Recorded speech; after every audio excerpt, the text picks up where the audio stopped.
Good morning. Hi. So, all right, Dan, I'll try not to walk around too much.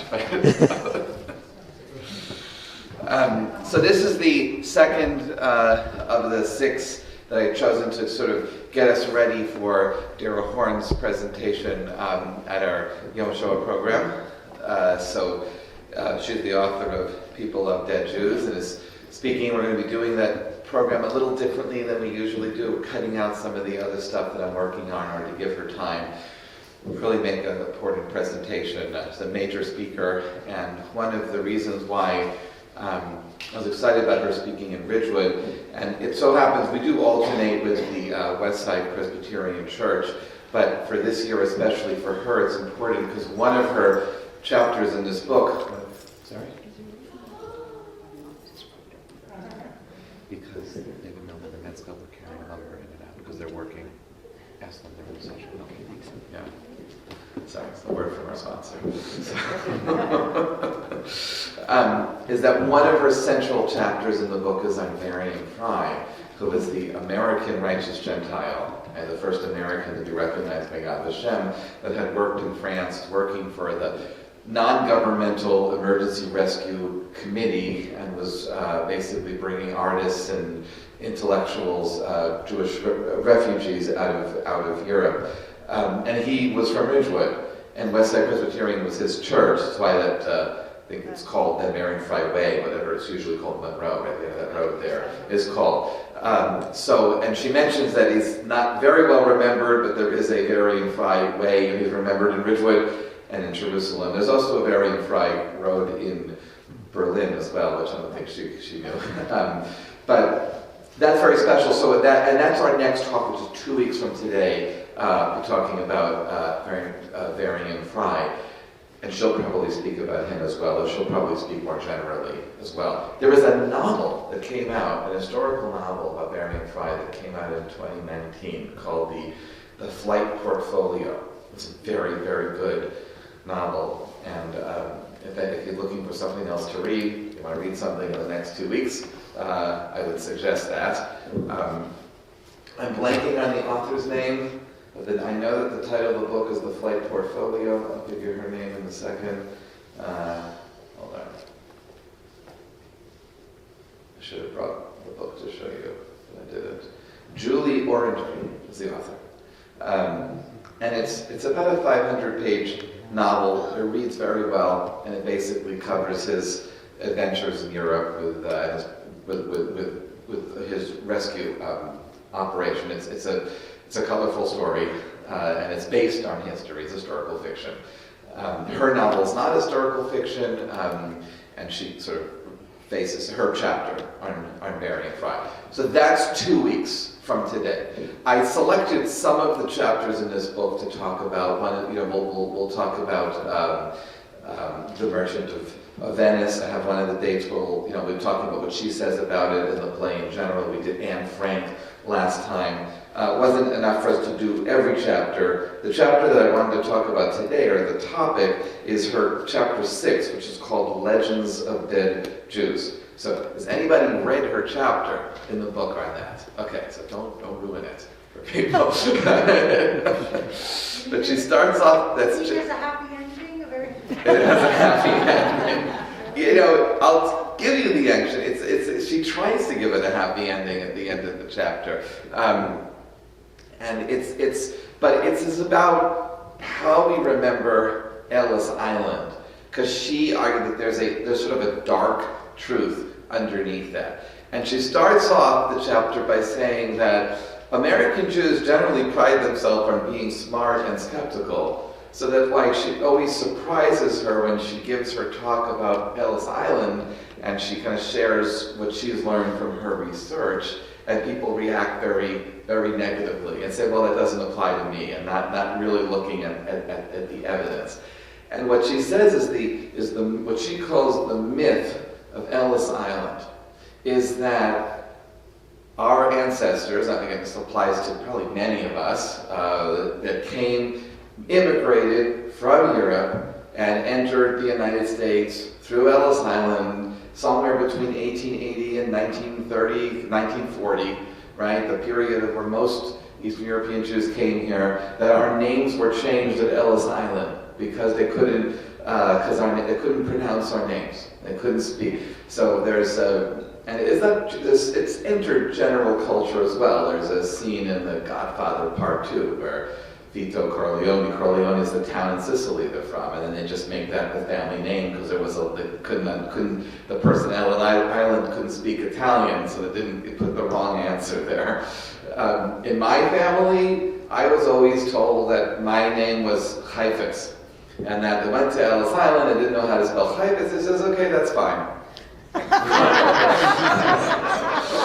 And in general, there's two ways that the name Fine is spelled.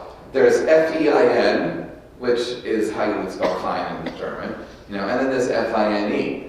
And there are a lot of F-I-N-Es and a lot of F-E-I-Ns. So I have always also been taught, whenever you see fine as F-I-N-E, you say, oh, that's the Ellis Island spelling. Because the person said, what's your name? Fine, and then so they just wrote F-I-N-E, which is not a European spelling. Like when I go to Germany today, sometimes when I go to a hotel to get my hotel reservation, they'll call Herr Fine, Mr. Fine. They'll call me that because they're not going to read F-I-N-E as fine. But anyway, there's like two explanations there. One is that they didn't know how to spell fine, so they spelled it in an Americanized way. And the other way was the original name, which again, our family tradition was Chaifetz. I don't know who that came from, but it's what I was always told. And that that's too European, too hard. There's no ch in English, and so who else has a story like that in your family, right? Where your name was changed. Do you know what the original name was? So my mother's name, some of the family supposedly came in as S-H-A-L-F-I, some came in as C-H-A-L-F-I, right. And some came in as C-H-A-L-F-I-N, but they're all the same family. Yeah, just different alternate spellings. Yeah, Meryl. My maiden name is Reuben. And the name was Rabinowitz. The name was originally Rabinowitz. Rabinowitz and changed to Reuben, right. Yeah. But I can't hear Polish. Yes, that kind of thing. My mother's family's name was Janarowski, big Polish name. And they were very Orthodox, and they became Levy because they asked the name of the tribe. That's the name of the tribe, and they said Levy, because that's the original family name. As opposed to trying to hide, what you were by anglicizing the name. Right. So part of it is right, the anglicization, what we put there. Yeah. Okay, so I have something in common with you. The original name, it's a Germanic issue. The original name was Weitz. Yeah. Mm-hmm. Okay? So my grandfather comes to Ellis Island, and that day they were turning the exet. You know what an exet is? Instead of the hissing sound, they just chopped it off. So my name is always Weitz with one S. Always misspelled two S's. Yeah. When my mother died, the state of New Jersey death certificate was Weitz with two S's. So. Yeah. So there are changes with the spellings, right? And then there's other changes with the entire name. I mean, fine and type has nothing to do with each other, right? So there are a number of situations where the whole name is changed. But overall, right, there's this understanding that the name was anglicized, changed, confusion, they didn't know what to do when they went to Ellis Island and got online in order to enter the United States. So, I also heard that they didn't have a book and then he wrote their names down because they had all sorts of language coming through. What they used was the ship's manifest and Shekel. So they had nowhere to write somebody's brand new name down at all. Yeah, but it's the ship's manifest. We'll get to that because that's one of the arguments why all of this is not true. Because the point is, and this is what Dara Horn says when she gives this lecture, and she makes the point in the chapter, that no names were changed on Ellis Island. It can't be true, right? And that's what you said. Everyone reacts. Everyone says it can't be true, right? But there's no evidence for any name changing on Ellis Island, and she says it doesn't make sense that names would be changed in Ellis Island. And these are the reasons that the historians give. They give one reason is that you couldn't have gotten on the ship if you didn't have your name very carefully written in the ship's manifest. When you got to Ellis Island, they didn't ask the passengers for their names. They had the ship's manifest. Maybe it got changed over on the other side and they were very careful to Yeah, put but it down more. maybe, but the argument, but it's unlikely, they said, because the evidence is that you couldn't get it was a very, very careful process getting the information right on the ship's manifest, because then when when they hit a problem, when they came to the disembarkation point, then there were fines for the shipping company. So shipping company was on the line if they didn't have the correct information. Wow. Wait, I have a question. Why is it then that my grandmother tells the story that when she was standing online and her sister told her, don't tell them your name is Helen, it's a Russian name. What she says, what should my name be? And the sister says, tell them your name is Jenny because that's an American name. And then her name was changed on Ellis Island. What about that story? So that is the story that everybody has. I had it in my family also. So, but the argument from the historians is that those are legends, not historical stories. So we'll get to it. And actually, she goes through it. She says, everyone tells me, Dr. Horn, maybe you're right in general, but my family was different because this is what happened, right? I mean, and she's not there. There's a lot of her was, and I read through the parts of the best book that she's basing it on is by an historian from Michigan State. Her name is Kirsten Vermeglith. And it's called A Rosenberg by Any Other Name, A History of Jewish Name Changing in America, published in 2018. And Dr. Vermeglith argues that this is actually the first full study of the history of specifically Jewish name changing in the United States. And it's painstaking research that she did. Covers the period basically from 1914 into the 1960s. All in New York, and there's other scholarship before that Vermeil was based on. She says when she was telling people she was doing a study on, this is the scholar from Michigan State, on why Jews changed their names, it was always a joke, and she said, me of all people, because her name is Kirsten Vermeil. It's a very hard name to say, so she was making fun of that. The other story that she starts her book with, Dr. Vermeil's book, which is it's a story told all the time. It says as a Jew is online at Ellis Island, and then he gets off the ship, and the immigration officer says, what's your name? And he's so confused and tired to know what to say, so he says, Sean Ferguson. Means I forgot. So then his name becomes Sean Ferguson. So that's how this Jew got the Irish name. So she starts her book with that story, which is a story that everyone knows. Because again, we all have so many American Jews, probably most, because most American Jews are descended by people, East European Jews, who entered through New York City in basically the period, the end of the 19th century through the beginning of the 20th century. That's not all of us, but it's where most of our heritage comes from. And again, it's a story that I grew up in myself. So I found, when I read this chapter and then I looked at the research that she based it on, I was blown away by it because it was again, I had the same reaction, right? This is not the story that I was told when I was a little kid. Yes, Stacey. So are you saying that she was saying that the people Americanized their names? I'm going to get, I'll say, she says that there were many, many names that were changed, but they were not changed at Ellis Island. They were changed by you living in America, petitioned the court to change your name to names that were less Jewish.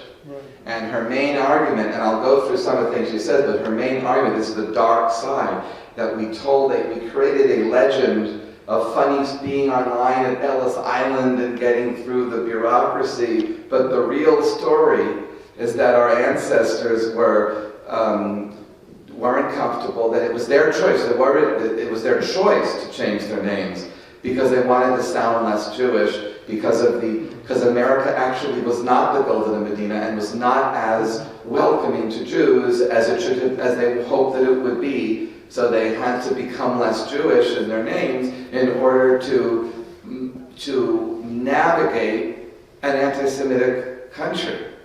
And that's the dark story that she's telling. But that's a hard story to tell your children. So the audience, instead, everyone said, well, we went to Ellis Island, they changed the name. So her point was no names were changed in Ellis Island. First, there's absolutely no evidence of any name changing at Ellis Island, but there's an extraordinary amount of evidence of name changing in the courts. And what Dr. Vermeulen for Michigan State, who wrote the book, or Rosenberg, any other name, what she did is she read the tens of thousands of petitions that were filed in New York City of name changings and looked at all the different reasons in the petitions that were given and did the research there. So number one, nobody gave their name at Ellis Island because the Ellis Island officials based all the names on the ship manifests, which had to be correct or they wouldn't have let you on the ship. Number two, U.S. immigration officials were not stupid.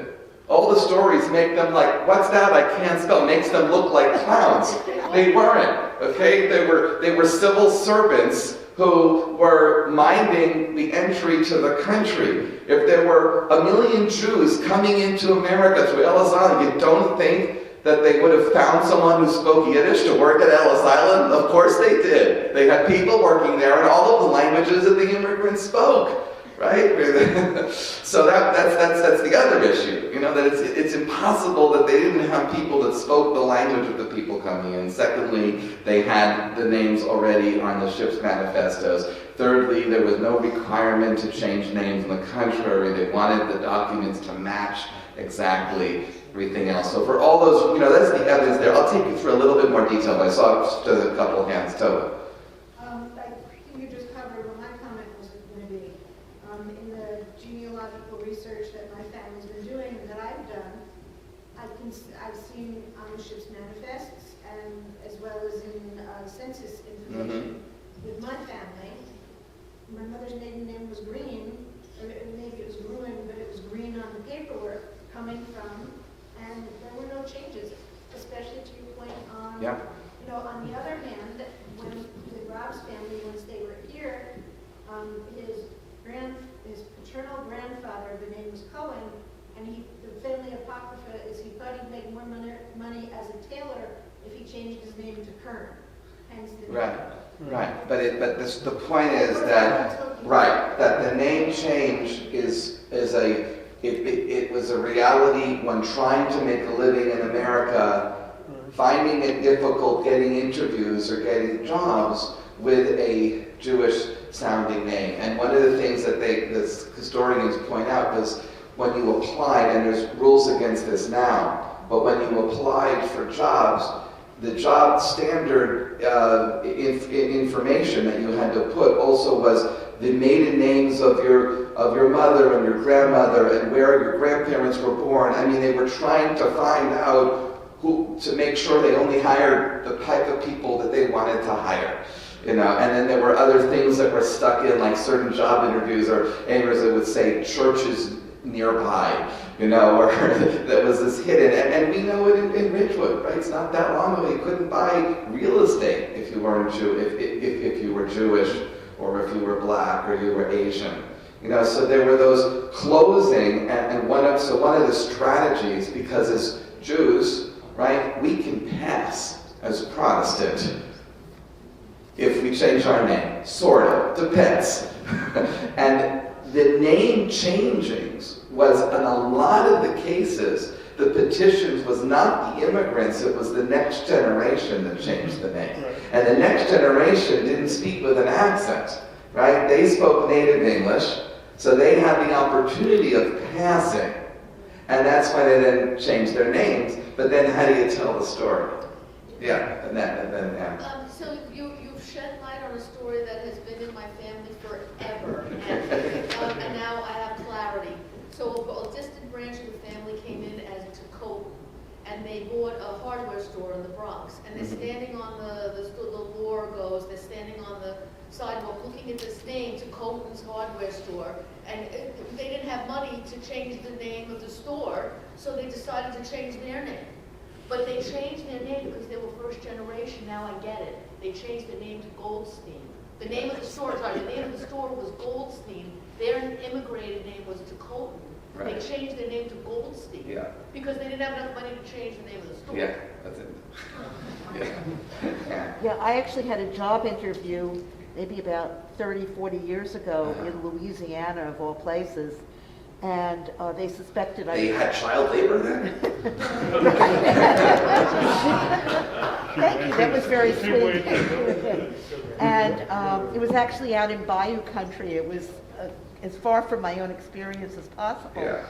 But they suspected I was Jewish, even though I was living in Wisconsin, and they kept saying to me, "So where is your family from?"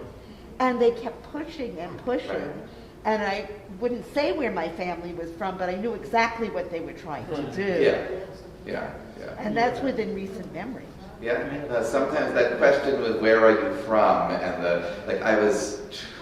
I was on a train leaving Newark Airport a couple of weeks ago, and there were two women from Los Angeles that were armed tourists and asking how to take the train into Midtown. I was telling them what to do, I was talking to them a bit, and one of them, and I heard them, it sounded like they were speaking Hebrew, one definitely had an Israeli accent. So then I asked her, where are you from? And she tells me, Los Angeles. Then the truth came out after that. So theoretically, you could find out all this information if you went through the courts. Yes, which is what that study was doing, and some of the stuff that they found is fascinating, and I'll share some of the stories from that. But yes, it's through the court documents, because that's how names are changed, and that's the point, that you had to petition to change a name, but when you entered the country, you had to enter under the name that was on the ship's manifest. It had to match. It doesn't make sense that any names would be changed on Ellis Island. And that's what's extraordinary, that we have this legend that has no basis in evidence. And the other part of the story is my mother was blonde and blue-eyed, and she sang on the radio, and her name was Ruth Levy, and she sang as Ruth Alexander. Yes, the change, exactly. Yeah, and many names, exactly. Andy. Actually, I'm sure a lot of people will apply for name change to the government, but there are many other people I've read that just change their name. Right, sometimes, exactly. Sometimes they use other names. Right. So my grandfather's name was Irving Fine, and okay, that's already not Yitzchak Heifetz, but it's Irving Fine. But he worked as a hairstylist, so he was Mr. Elliot was his name, and everyone called him Mr. Elliot, which just happens to be my father's middle name, because it just, you couldn't go by Mr. Irving. I've just been pretty much finished with a huge family tree. I mean, I have maybe 10,000 names in the tree. I'm still adding people who are so far distant.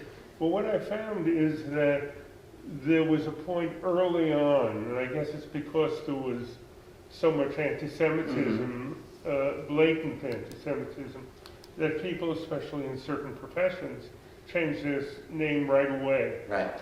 I have it when they were all still living in Latvia or Galicia, where besides my family. And some of them just changed it to shorten it, or to, the most common thing is the most recent generations who anglicize their names. I mean, really anglicize. Yeah. First name and last is, are you kidding? Yeah. But right, sometimes it's a legal change, sometimes it's just a professional change. The one story in Vermeulen's book, she says it's this was a story that the Michigan State historian tells about her childhood piano. I'm sorry, this is Dara Horn. Dara Horn's talking about her childhood piano teacher, who was a Juilliard alumnus and retired cocktail pianist, once told me he was hired as a young man in the late 1940s to play the lobby of Florida's prestigious Kenilworth Hotel, where performing musicians were named on lobby signs. As he approached the hotel, he saw the dreaded sign reading, "No dogs or Jews allowed." We sometimes we teach the Holocaust, we show pictures of that in Germany. We don't always tell our children that.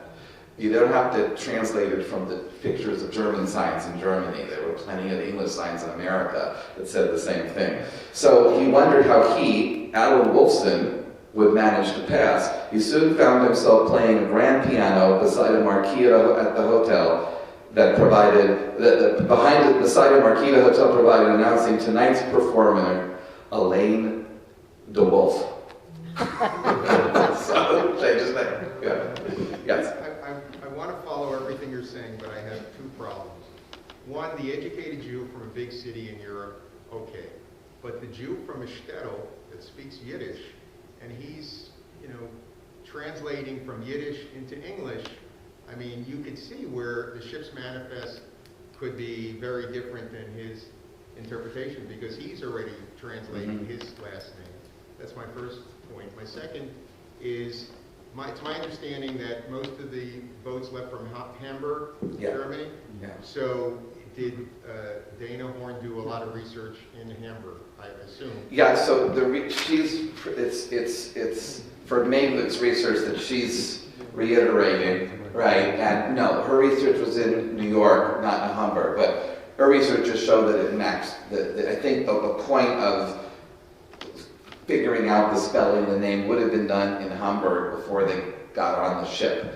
And then, because what they explained is that it was the standard process was it was about a 20-minute interview when you got to Ellis Island with the immigration officials, that they had the ship's manifest in front of them, because everyone already had to be pre-qualified. The shipping company knew the rules, and they wouldn't have let you on the ship if they knew you didn't qualify. So then they would go through, are you this person, and whatever. And then if you've been to Ellis Island, the main process was the health, the physical, and then quarantining in the hospital in Ellis Island if there was a disease on the ship or something, until they would let you take the ferry to Battery Park. I don't know if that's where the ferry went to then, but yes. Now, the other half of this is not just that you have to have your right name to embark, but you also had to have the name of the person that's going to be taking care of you on the other side. Right, and that all had to be done in advance. Right. Now, so you couldn't be making things up. The laws changed right after World War I. So from 8, there was pretty much an open immigration. You didn't need someone to be vouching for you. That the immigration laws got stricter right after World War I. Right. So then it was harder to get in, and you needed someone. But then up through the Holocaust time, through World War II, you needed someone to be vouching for you here. So, but all that paperwork had to be done in advance. You did it with the shipping company, you did it with the U.S. consulate. You didn't show up on Ellis Island and said, all right, let's talk, I want to come to America. Somebody knew that my grandmother's sister lived at some place in Brooklyn, and I guess they checked. Yeah. What years did, in America, was it no dogs and Jews allowed? Because my mother would tell me about it. I obviously did not see that myself. And what years were what? Were there signs in the United States, no dogs and Jews allowed? Well, this was from 1940s. Okay. So that story. I mean, it's like that story is from 1940. Okay. So at what point did that change? When Isidore Weinberg bought a piece of land in Ridgewood. Right. This is my ex-husband's grandfather. There were no Jews allowed. Right. And he had somebody else buy the property for him. So that was in the 50s. Right, it was in the 50s. You can look at the Bowie Q. Yeah, there were changes because it was there were legal defenses in the early 60s, because before that, I know, because it was some years ago when the Ridgewood Historical Society had an exhibit on this, and I saw the document where it was the realty code said you could not sell to Semites, Negroids, and Mongols. It was in the deeds of some of the houses. In the deeds of some of the houses. But then when that was overturned by court rulings, then it becomes de facto for some years after. So it took a long time for these things. I've heard people tell me when you entered Ridgewood at 17, is that a Christian community? Closed community. Closed community, right. Different, yeah. Yeah, so I've experienced this in 2 places besides Ridgewood. One was in Llewellyn Park, which is in the Oranges, where Edison had his estate, and no Jews were allowed by statute into a community. And the other is Wayne, New Jersey. In Wayne, there's a district called Packanack Lake, and that was this. Packanack Lake did not allow Jews probably until the 1950s. And at least in Wayne's the Dutch influence in Wayne or in that part of New Jersey was very strong, and I kind of think there was a cultural predilection towards that. But second comment, you solved the 120-year mystery in my life because of this chapter. Now I know that it wasn't Ellis Island, it was the Cunard lines. In our family case, my grandfather worked for the steamship company for about probably 10 years. So probably the English, somewhere in there, that's when it happened. Totally. It's interesting with talking about Ridgewood and what it was like here in those days. I know I've told many people my mother was the first Jewish teacher in the Ridgewood school system, and she got hired around 68 or 69. Another thing that not that many people know is Fair Lawn's known as a Jewish town. Right. Radburn, the center of Fair Lawn, did not accept or allow Jews. I have a very close friend who's, and this is who you're talking about, the Dutch, and our whole area, was all Dutch, over was Patterson, etc. A friend of mine's family, the last name was Bach, and they bought a house in Radburn. And as soon as the owners found out that the family was a Dutch and German Jewish family, they tried to buy the house back. So, and now Fair Lawn is, Jewish, Italian, and whatever else is thrown in. So take two more and then let's go into some of the history. Yeah. Well, this past year I was doing some genealogy on my mother's side of the family, and my grandparents immigrated to Patterson. My mother would be 102 now, almost 102. So she graduated high school in 1938. And I was looking at her yearbook in the Jewish Historical Society in Fair Lawn, and they had the addresses of people. And a lot of the people, some of the people lived in Glen Rock, they lived in Ridgewood, they lived in Fair Lawn, but they didn't go to those high schools. They went to Eastside High School in Patterson. And that really, and I was like, why did they go to Ridgewood High School? I don't know that Glen Rock had a high school back then, but some of these other towns, they did have high schools, but they went to Eastside High School in Patterson. Right. Yeah. Well, just to that point, so I grew up in Westbury on Long Island, which was a stop on the Underground Railroad. It was settled by Quakers. So we had every ethnic group under the sun, but we were literally surrounded, our high schools, with communities like Hicksville and Jericho and Call Place that were 100% white and usually 100% Christian. And it was because of the redlining, obviously, which is a historical fact. But it was the fact that Westbury was settled by Quakers that I think was the original entry point, so that Jews like our family could settle, and blacks and everything. So that's the underlying story, that there was a the legend is sort of whitewashing the story of the problems of acceptance Jews had, and in being accepted, that America was not as open-armed as we like to tell it. So let me give you a few gems from her discussion here. So first of all, she says, and this was and that you were we planned that. She was acting because it describes the reaction that she gets at her speeches. So she says, I thought everyone so I didn't think it was a big deal a few years ago when I gave a public lecture in a Jewish institution, casually mentioned that the family story so many American Jews have heard that their surnames were changed to Ellis Island is a myth. And she says, and then she goes on a bit, she says, wow, was I wrong. After that talk, I was mocked by people, angry people in a scrum. These were well-read, highly educated American Jews, each of whom furiously explained to me that, well, maybe most people's names were changed to Ellis Island. Their great-grandfather was the exception. None of these people offered any evidence other than to assure me my great-grandfather wouldn't lie. So, she writes, I didn't lose any sleep over my Ellis Island mob.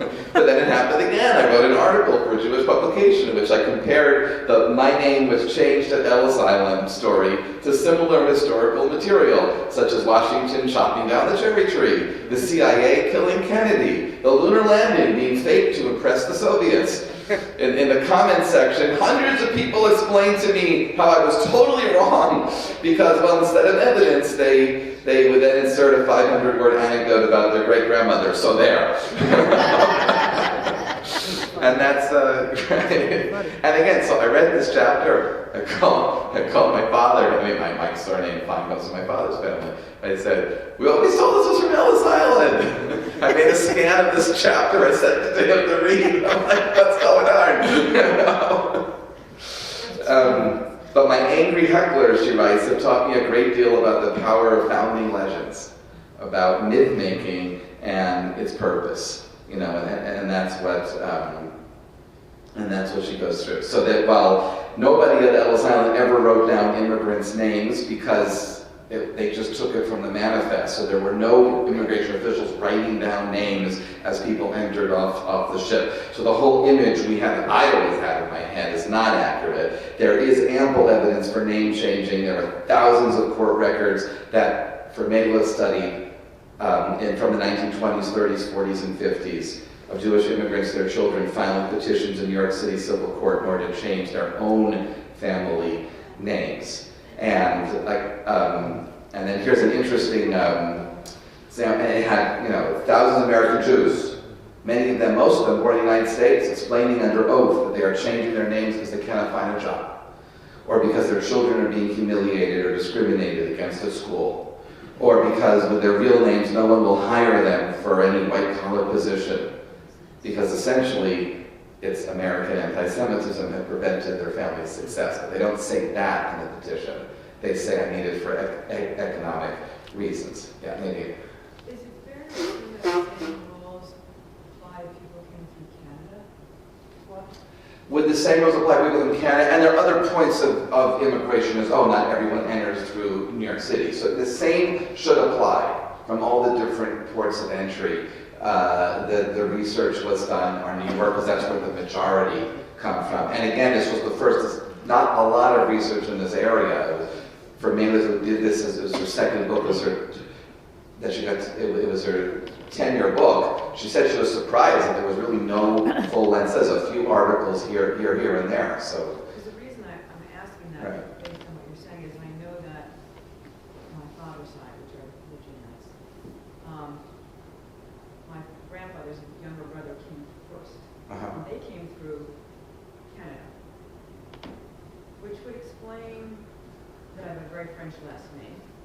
There's not a French bone in my body. And how when my grandfather came over, they already knew what the changed name may have been, and therefore it was right on the docket. Okay. But I don't. I still don't know if I'm supposed to pronounce the final T of your last name. You can pronounce it Jeanette. You go somewhere spelled right. So, yeah, Mary. I can't think of a specific example, but I seem to have recollections of watching some movies that portrayed immigrants coming through Ellis Island. Well, the famous one is The Godfather. Okay, that's an example. Yeah, that's the famous one. Yeah, but there are other movies too. They perpetuated the myth. It's the same thing. Yeah, and most of them are Jews. Like, here's the interesting thing: in her analysis of thousands of name-changing petitions, Vermegas notes many clear patterns. One is that those with Jewish-sounding names overwhelmingly predominated such court filings. In 1932, for instance, nearly a decade after the closure of Ellis Island, over 65% of name change petitions in New York were filed by people with Jewish-sounding names. The next largest group, those with Italian-sounding names, made up a mere 11% of filings. It's a huge difference. This is granted the Jewish population of New York that year was twice the size of the city's Italian-American population, but it wasn't 6 times the size. So there's something that it's telling us about the anti-Semitism that these Jewish immigrant families were. Well, also about the professions that they were going to go into. Okay, could be right, or the professions that they're going into. That's true. That's correct. And then the point that this is the dark point that she makes here. She says, and I'll read you what she writes. She says, What I found most heartbreaking was witnessing how these Jewish name changers participated in the very humiliation that they were seeking to escape. They did so not merely by changing their names, but by censoring their own self-expression during the very act of changing their names. Right? So, because in their court filings, virtually no petitioners identified anti-Semitism as their motivation. So they're sort of implicitly accepting the anti-Semitism and coming up for other excuses why they have to change their names. And here it's great, so I'll give you some of the details. Instead, the Jewish petitioners almost uniformly referred to how their names were foreign sounding, or difficult to spell and pronounce, even when the name was spelled phonetically. So, for example, the name Greenberg is a foreign-sounding name and is not conducive to securing good employment, one very typical petition reads, although it's not hard to pronounce Greenberg. Right? Rose Lefkowitz declared her last name difficult to pronounce. And then Dr. Horn writes, is there more than one way to pronounce Lefkowitz? It's phonetically written. How else would you pronounce it? Lewis, and this is the best part, Louis Goldstein, and these are all real people, declared his name, quote, un-American, un-euphonious, and an economic hardship. A petition that was rejected by the judge, who was also named Louis Goldstein. And that's a true story. But then she, Horn makes a very interesting point. She says, it's those that have made it through a discriminatory system that tend to be the harshest in accepting that it's discriminatory. Like if they made it through, then oh no, it was I played by the rules, it worked for me. What's the problem? You know, so they wasn't getting any sympathy from a Jewish judge who made it through law school and became a judge. You know, with the name Louis Goldstein.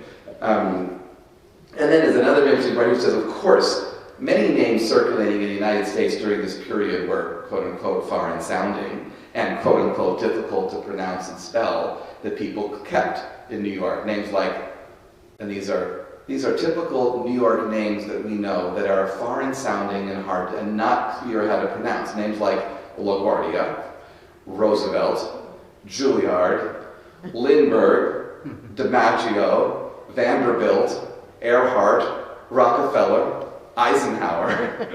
Those are all foreign names, not easy to spell and not easy to pronounce, yet they didn't have a problem.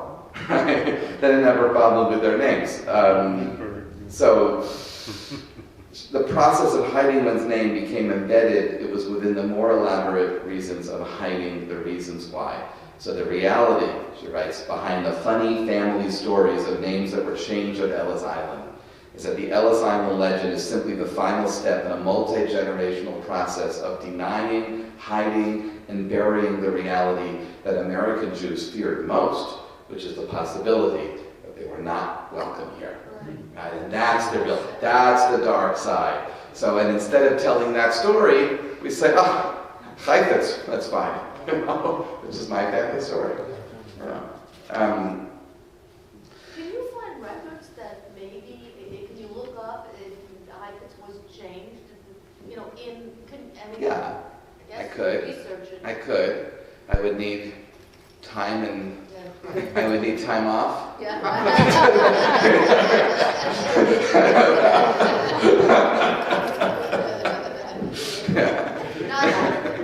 No, it's a thing. I mean, every kind of to do the real genealogical research is like any kind of other research. You got to really go through archives and search, and usually, like, you know, when you're doing research from an historian's perspective, you're going to come up with general things. You learn and look for interesting stories. To find one name is hard to do, and there's probably a lot of, you know, but there's so many stories that all of us don't know, and, you know, I mean, how I wish I had, I mean, you know, sat down with my grandparents and interviewed them and asked them questions. I wish I had done that. I mean, I remember conversations we had, but I never did it systematically, which I should have. You know. Yeah, I should. I mean, you know, yeah. It's interesting that if they went through the trouble of changing their names, a lot of them changed them from a very Jewish-sounding name, or foreign name to a less Jewish Right. foreign name. Like they didn't change it, like Levy or something. But they didn't change it to Rockefeller or a Right. Smith, Yeah, right, exactly. And that process of I One thing about doing and I don't know if any of the rest of you have used Ancestry to develop their family tree, but there's a device that if you put in a name, let's say who lived from, say, 1880 to whatever, if it's old enough in some families, Ancestry has the previous generations, and you can look, and it'll press this potential mother, potential father, and you do that, and then it may be an earlier generation. So, for instance, I was looking at someone, my mother's name was Katz, but it was another Katz in the family, and it originally was Katzenellenbogen. That's a famous name. It's, you would want that shortened, and at a certain point, I think sometime in the early 19th century, that it's now Katz. I mean, who wants to drag around Katzenellenbogen? Right. I mean, and just having a surname, the family name, was basically a new thing. It was a requirement of the modern bureaucratic states that were legislation pretty much at the end of the 18th century that was requiring people to register with family. And before that, I mean, we know the Jewish didn't have family names. You go up to the Torah, we don't use family names. We use Ben or Bad and the parents' names. So the idea of a family name was a requirement of the countries where we lived past our. So it's and then you use a lot of Jewish names were used based on the occupation that you had, or if you were living in a place but had come from another place, then often the name is where you came from rather than where you live. So there are different, names that were used.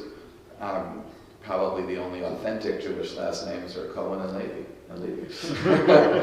Yeah. I thought the surname convention came from the Code Napoleon, and then it started in France, and it was a requirement in France, I guess, in the early, 1813, or whatever. And then it spread across the Napoleonic Empire, which was very vast, but it was adopted very slowly and optionally, because if you were in Russia, you weren't exactly. It phrased it. I thought that Joseph II and the Habsburg Empire they had started to require this going back to the 1790s, but it's around the same time period. Within 20 years, that time was the sort of the professionalization of the state and being able to keep track of personal status and all that. So another interesting sort of broader historical perspective that Dara Horn offers in this chapter, she said that it's not the only example among Jews or just diaspora communities in general of having a founding legend and something about that's not based on reality. And she writes, every diaspora Jewish community in world history has at least one founding legend, a story about its origins that members of that community accept as fact, no matter how ridiculous the story really is. And she gets to, so one example is the story of the 4 captives who, in the founding of the Jewish community of Spain and Portugal. So this is it's in a book called Sefer Kabbalah by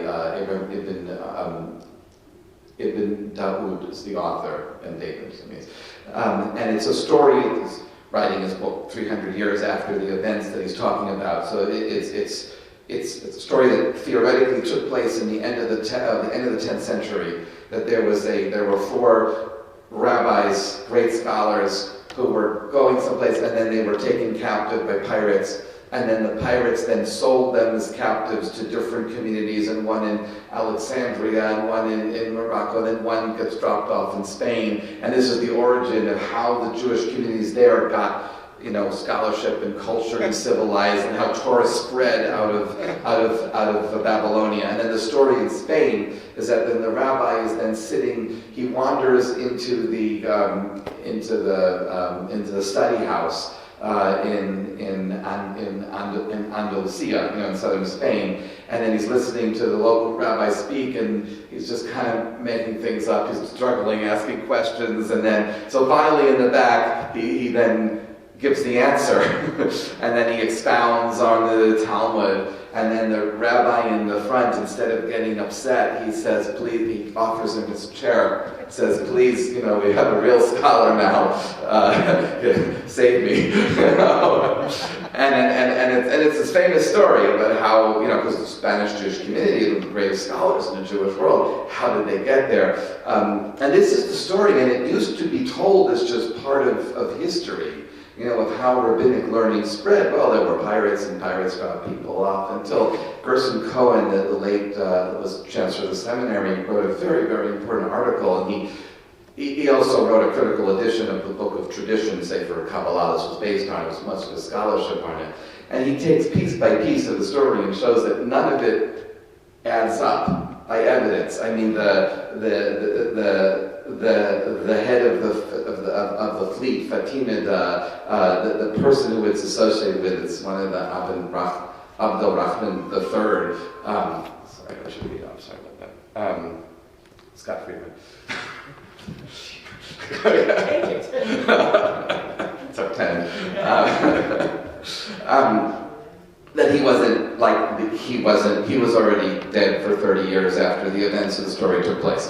And like little things like that don't match up historically, but also the way the story is told, all the different parts of the story, there are examples of other literature, of captives on a ship that are dropped off, and Professor Cohen gave other examples and other times of the same story, or he's sitting in the back of the lecture hall. There's a passage in the Talmud when Hillel moves from Babylonia to Israel, and the way he becomes the great sage is he's sitting in back of the lecture hall, and then he knows the answers and no one else can answer the questions, and then he's elected as the patriarch. It's the same story, but it takes place with Hillel 1,000 years before the story that's taking place in Spain. So they're just stories and legends that are pieced together, and yet this is the legend that the Spanish community always understood how they started. Another example she gives is the story of the Jewish community in Poland. So why are Jews living in Poland? So the story is the original Jews who entered Poland, the guy says, Polin, which means here we will live in Hebrew. And that's where the name Poland comes from. And then there's also a story, it's told that the original Jews they were afraid they wouldn't be accepted, so they hid in caves. And they studied the Talmud in caves. But then in the middle of the night, they would go outside and they would write the names of the tractates of the Gemara, the Talmud, on the trees. And then years later, the Polish people saw the trees, and then they thought it was holy, and they worshipped them. And that's why the Jewish traditions and Jewish was always accepted and welcomed by the Poles. And they even accepted the Jewish word, Polin, as the name of their country. And she says, none of this is ridiculous. And yet you found this in history books. And Polish Jews said from the time, they said, this is the origins of our community. And why would they want to believe a legend like that? Because they want to believe that the Polish people are really accepting and love Jews. And her point is that people love dead Jews. That's the dark side, and that's the story that she's telling.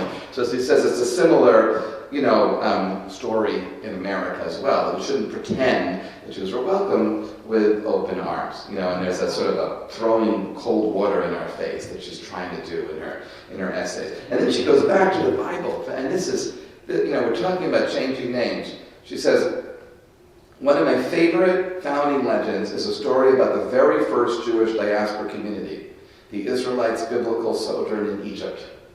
Rabbinic tradition claims, and this is in the Midrash, that one reason the Israelites survived their time in Egypt when they were in captivity and made slaves for so long was that they never changed their Jewish names. They held on to their Jewish names.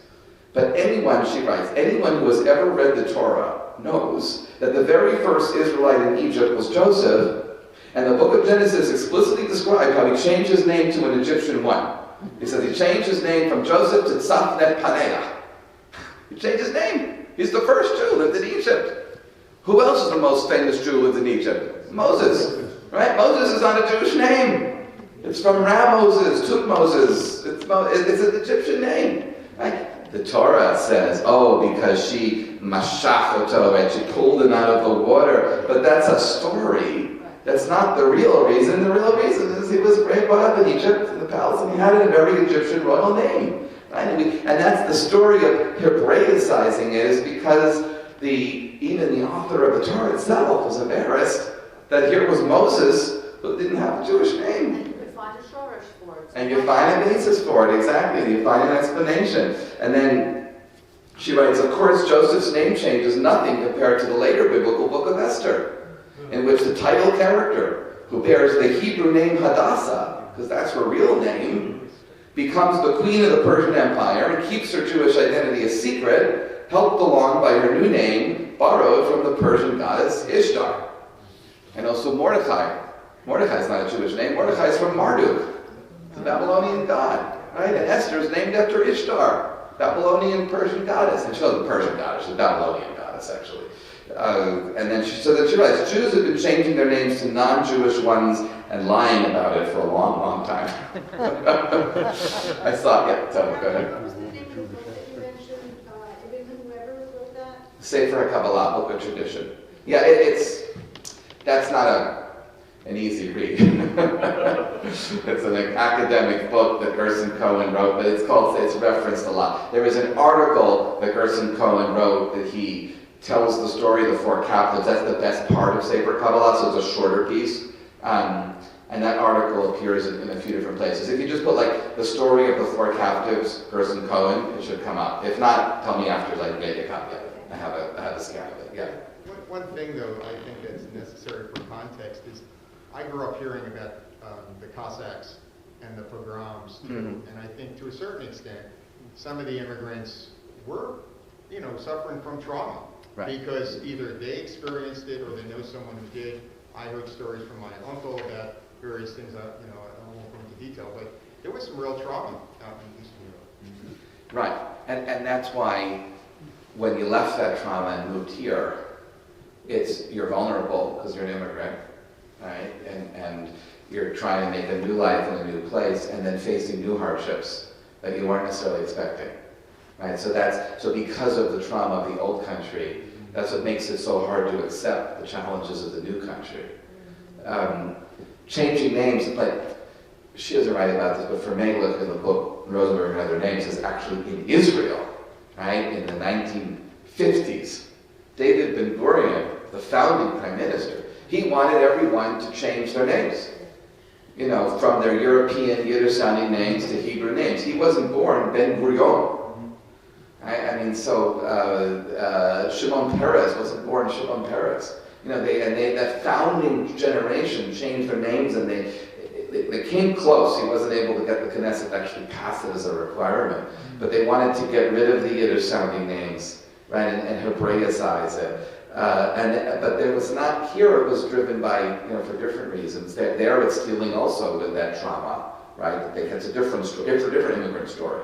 But both are leaving behind trauma in the old country, but then facing new pressures and new kinds of challenges in the new country. So just how she wraps it up here, I'll share with you a little bit here. It says, being a diaspora community means being vulnerable. It's a high wire act of the highest order. There are political strategies for dealing with that vulnerability, but these founding legends are an emotional strategy, and their power was unmatched. And she says that they didn't, facing anti-Semitism, hard to find a job, right? They could have gone the civil rights route, right, and sued. They didn't. Instead, they changed their name, and that's the dark side of it, of accommodating. In ways that made sense to each community, these stories each created a fantasy of total acceptance in a non-Jewish setting and of total continuity with Jewish tradition. In the Spanish story, the enslaved and victimized rabbi survives untraumatized and unscathed to become the communal leader. The chain of Torah scholarship is unbroken between Babylonia and Spain. In the Polish story, the message is that the people of Poland have loved the Jews so much that they named their country after Hebrew words and even honored their holy texts. This was a fantasy that Polish Jews desperately needed to get them through the far less welcoming reality that they lived in. As minorities limited by sheer numbers and their ability to control the majority's determination of their fate, all diaspora Jewish communities are fundamentally vulnerable. This unforgiving fact also applied to the American Jewish community at the time when 2 million Jews arrived through Ellis Island, and perhaps even more so to the Jewish community at the time when those 2 million people's children became adults. Surviving and thriving in this reality required far more than bravery and resilience. It demanded creativity, imagination, and above all, an utterly irrational faith in the fantasy of acceptance. Believing in a fantasy takes conscious effort. It requires convincing oneself of the absolute necessity of believing and then never relenting ever. And then I'll read you here, so listen a little bit more to see how she wraps up the chapter. These new Americans and their children, living in what they hoped was the first place in centuries where their families could enjoy full and free lives, soon discovered that when they applied for a job as Rosenberg, no one would hire them. But when they applied as Rose, everyone would. Imagine the private humiliation of changing your name, of accepting the unspoken yet undeniable fact that this intergenerational marker of who you are is publicly considered revolting. Imagine the betrayal, an enormous risk and expense. You or your parents had fled other places to spare yourself and your children this very same humiliation, but now you suffer the slow, seeping, soul-shaking discovery that this new place is, in important and life-limiting ways, no different. Not merely accepting this new and devastating reality, you lie in court about your motivations for succumbing to it. Or even worse, you yourself believe your own lies because the reality is too painful to acknowledge. Right? So great-grandpa wasn't actually lying, he just forgot. Now imagine telling your children years later what you did. Telling them the truth wouldn't only implicate you, it would also implicate America. You'd be telling your children that you thought you would be accepted here, but you were fooled because this place is just like everywhere else. Only more insidious because the discrimination isn't written into the law, so you can't even publicly protest it. All you can do is submit to it, publicly agree with it, announce in court of your own free will that your name is un-American, that the very essence of who you are is unacceptable. If you tell the story to your children, you'd be confirming two enormous fears. First, that this country doesn't really accept you. And second, that the best way to survive and thrive is to dump any outward sign of your Jewish identity and symbolically cut that cord that goes back to Mount Sinai, which in the case of names like Levi and Cohen, Hebrew names denoting descendants of the ancient Jewish priesthood, it actually does. I wouldn't go so far as that. Levi Cohen. Let me finish. We're talking. Yep. Let me finish the passage. I'm sorry. That's okay. Now imagine that instead of telling your children these psychologically damaging things, you have another option. You can do what Jews have done for thousands of years, to create an origin story that turns those fears into hopes. You can tell your children that something funny happened at Ellis Island, something completely innocent that didn't hurt you, but only helped you. If you tell that story, you've accomplished two things. First, you've made America into a place where people maintain their Jewish identity without any interruption of the line from Sinai. And second, you've made America into a place so welcoming that happy non-Jews greet you at the door and then make innocent mistakes that coincidentally help you fit right in at no cost to you or the 3,000-year-old tradition that you maintain. This is the legend that the ancestors of today's American Jews created for their descendants. We were told that our ancestors were definitely not humiliated people facing the reality of American anti-Semitism, even though that is demonstrated by thousands of court records. No, our ancestors were brave and hopeful people whom America joyously welcomed through the Golden Door. The lethal attacks on American Jews in recent years, right? You're talking about this in, Pittsburgh and Los Angeles, and that's the cause that brought her the writing of this book. Have been so shocking and disorienting, not merely because of their sheer violent horror, but because they contradict the story American Jews have told themselves for generations, which is that America has never been a place where anti-Semitism affected anyone's lives. I wouldn't have those problems in America. We don't simply prefer this founding legend, we need it. The story is more important than the history because the story is the device that makes meaning. Now, someone asked me at the beginning when I said, Dan, don't ruin it, someone said, does it have a happy ending? So, it's a bad ending, but then there's like a little line, and then she has a second ending. And I think she gives a second ending because she felt bad. So let me read you the second ending, which I think is really stretched. For some people, like my angry readers, it's upsetting to learn that the Ellis Island story is only a legend. But I find it empowering. because it reveals the enormous emotional resources available to our ancestors and to us. Our ancestors could have dwelled on the sordid facts and passed down that psychological damage. Instead, they created a story that ennobled us, that made us confident in our role in this great country, which means we have that creative power too. We can't change the past, but we can change its meaning. Doing so is an act of creativity, but it is foremost an act of bravery and love. To those who gave us that enduring legend of names changed at Ellis Island, I have only one thing to say: thank you. That's how she ends the chapter. She's trying really hard to give it a positive spin there. All right, sorry, go ahead. Yeah, I was just thinking as you were reading this of the Jewish ghettos that were created, like the Lower East Side, where people banded together because it was safe within that boundary. That had been a German enclave, and I suspect, I'm guessing, but I The German enclave was Washington Heights, was uptown. The Lower East Side is Eastern European. What? The German enclave, German Jewish enclave is Washington Heights. Germans, if you go to the tenement, no. It was originally German before the Jews. Before the Jews. In I'm the not the Jews. 1830s, Okay. right. Yeah. And I suspect the Jews moved in because the Germans moved out to Washington Heights or Yorkville. Right. And so And that's why it's Chinatown now, because the Jews moved out. Right.